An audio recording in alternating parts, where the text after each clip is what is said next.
সেটাও কোনো কোনোভাবে আমার কাছে মনে হয়, কারণ দক্ষিণে কৃষ্ণা কাবেরী নদীতেও বাঁধ দিয়ে এই বৈষম্য করা হচ্ছে, এখানে ভারতের অভ্যন্তরেও আন্দোলন চলছে এবং প্রখ্যাত লেখক অরুন্ধতী রায় প্রায় এই আন্দোলনের সাথে সামিল হয়ে অত্যন্ত সোচ্চার। এটাকে আমরা আর্যভক্ত বলি আর কি, উত্তর ভারতীয়। এদের সেই প্রাচীন কাল থেকে আপনি জানেন অশ্বমেধ যজ্ঞ করার একটা অভ্যাস আছে। তারা যাগযজ্ঞ করে ঘোড়া ছেড়ে দেবে এবং প্রান্তিক রাজারা যদি কেউ সেটাকে আটকে দেয় তাহলে বুঝতে হবে সেই রাজা কেন্দ্রীয় সম্রাটের প্রতি অবজ্ঞা করছেন, সুতরাং সেই দেশটা। এই যে একটা ডক্ট্রিন তাদের মাথার মধ্যে কাজ করে, সেখান থেকে তারা এখনো শুরু।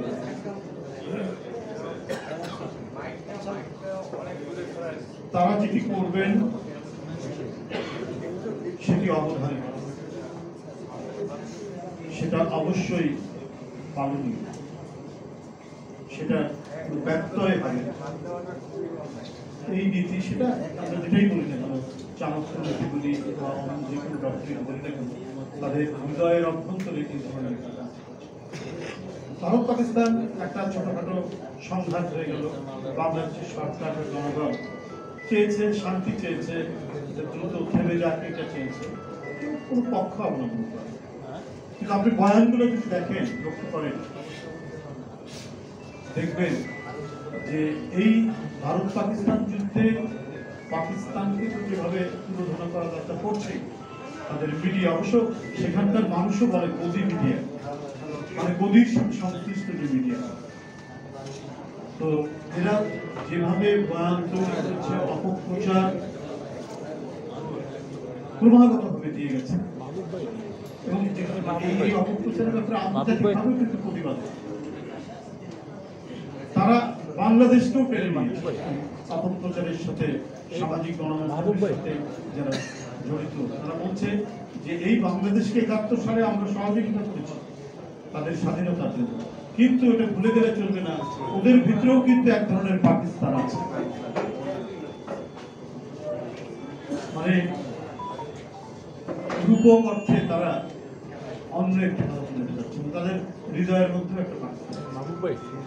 এই মেন্টালিটি, এই রকম মানসিকতা, আমরা সেইখান থেকে সমমর্যাদা সম্পূর্ণ কোনো কিছু পাবো। ভারতীয় পানি আগ্রাসনের বিরুদ্ধে আমি তখন ক্লাস 10-এ পড়ি, আমার এখনো মনে ম্যাট্রিক পরীক্ষা দিচ্ছি, ৭৬ সাল। ঘটনাটা হয়েছে ফারাক্কাতে গেছে, রাজশাহীতে জমায়েত হয়ে তারপরে কানসাটের দিকে মিছিলটা গেছে।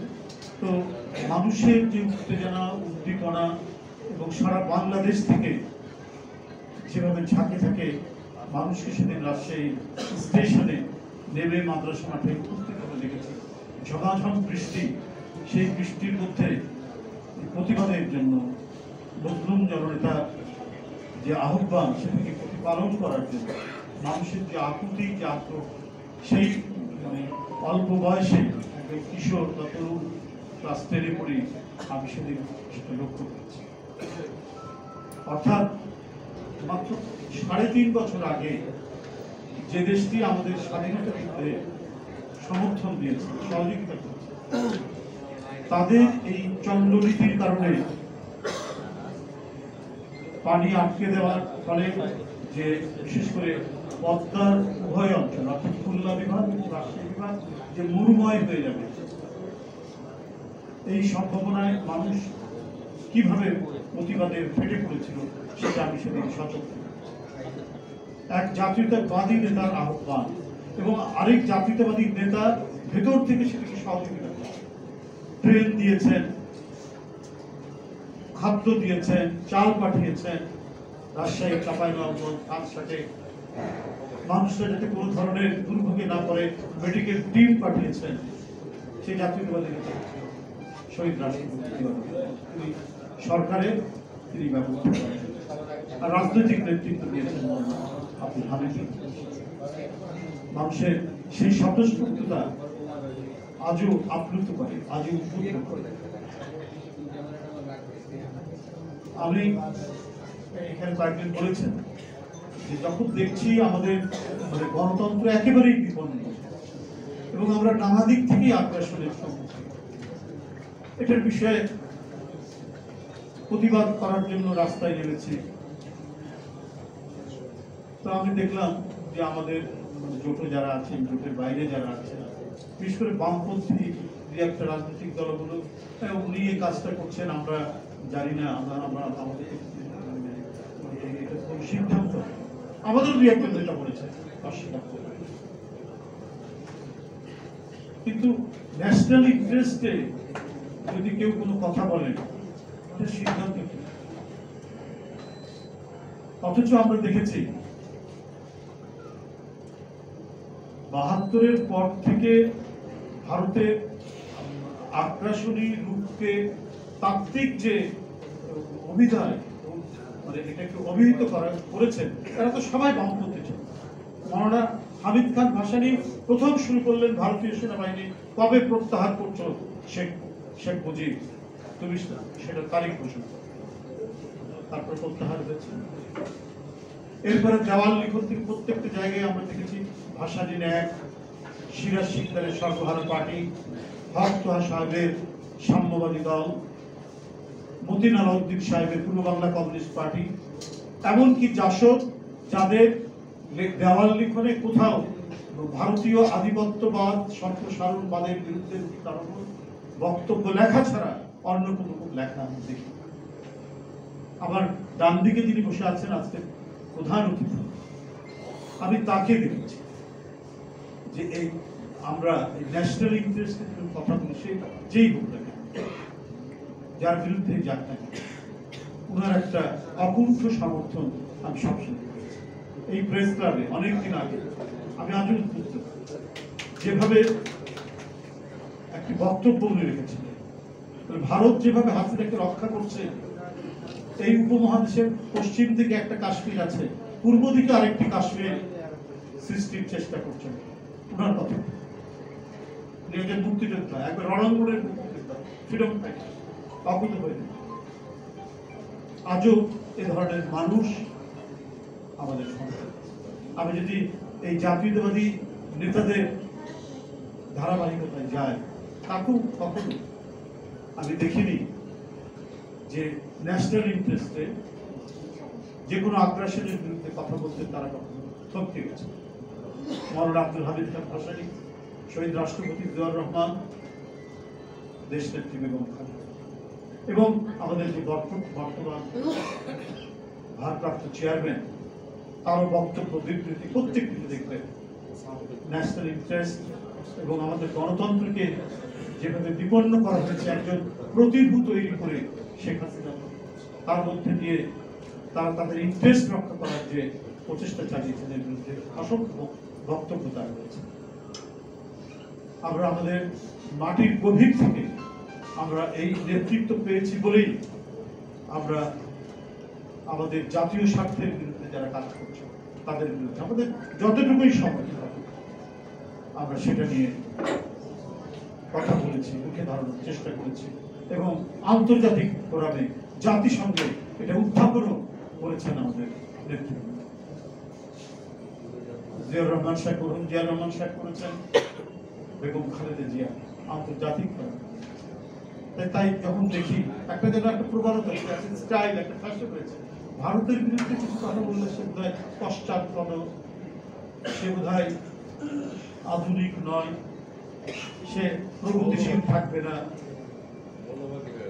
এই ধরনের একটা প্রবণতা, একটা পরিকল্পিত ভাবে এই মাইন্ডসেটটা তৈরি করার চেষ্টা চালানো হয়েছে আমাদের কিছু বুদ্ধিজীবী থেকে শুরু করে অনেকের মধ্যে এই প্রবণতা রয়েছে।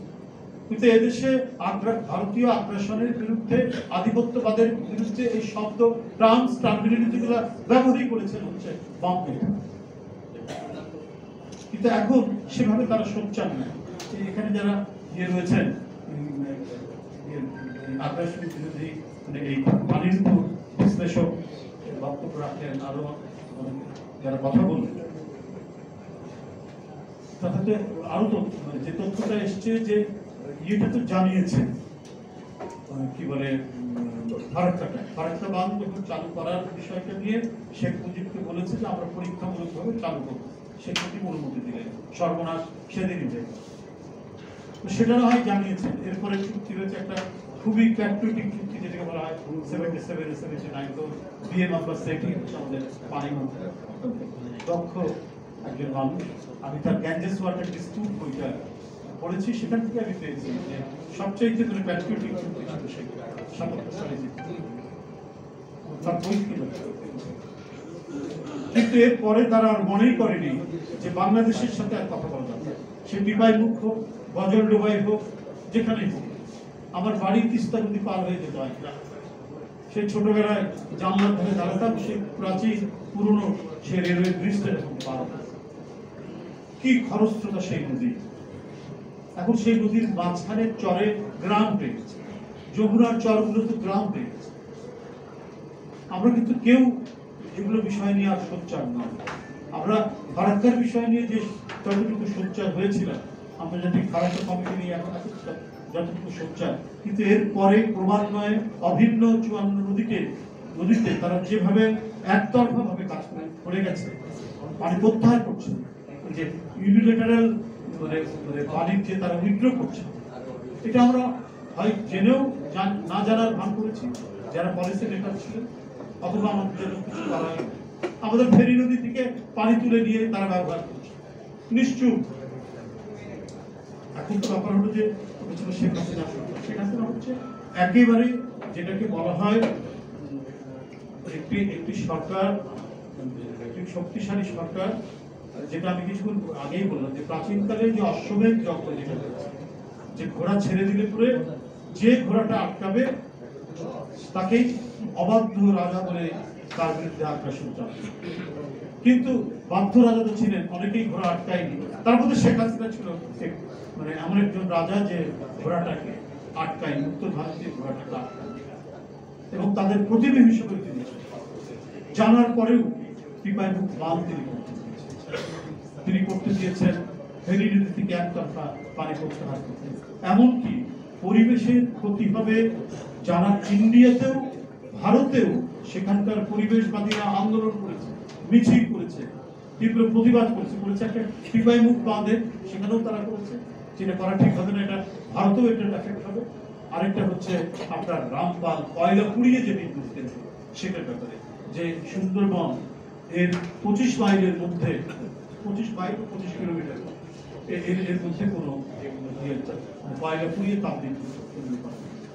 কিন্তু এমন ভাবে তিনি আত্মনিবেদন করেছিলেন দিল্লির কাছে, সেই আত্মনিবেদন থেকে শেখ হাসিনা যেন ফিরে আসতে চান, তিনি সেটা করলেন এবং তার এফেক্ট শুরু হয়েছে।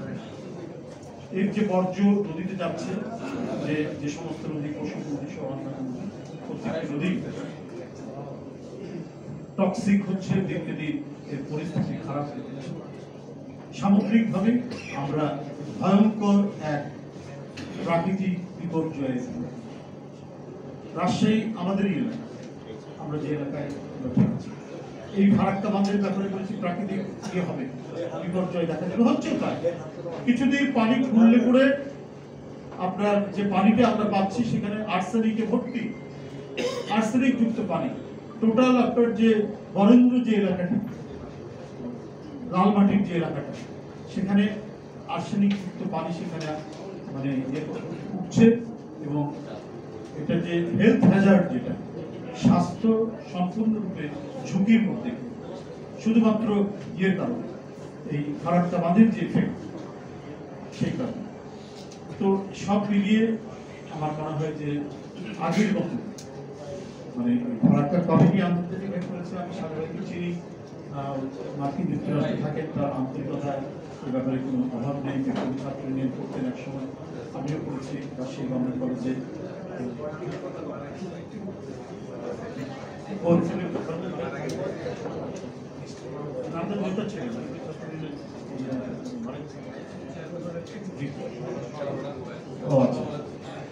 যাই হোক, যারা এই উদ্যোগ নিয়েছেন আমি তাদেরকে ধন্যবাদ জানাচ্ছি। যে আপনারা 16ই মে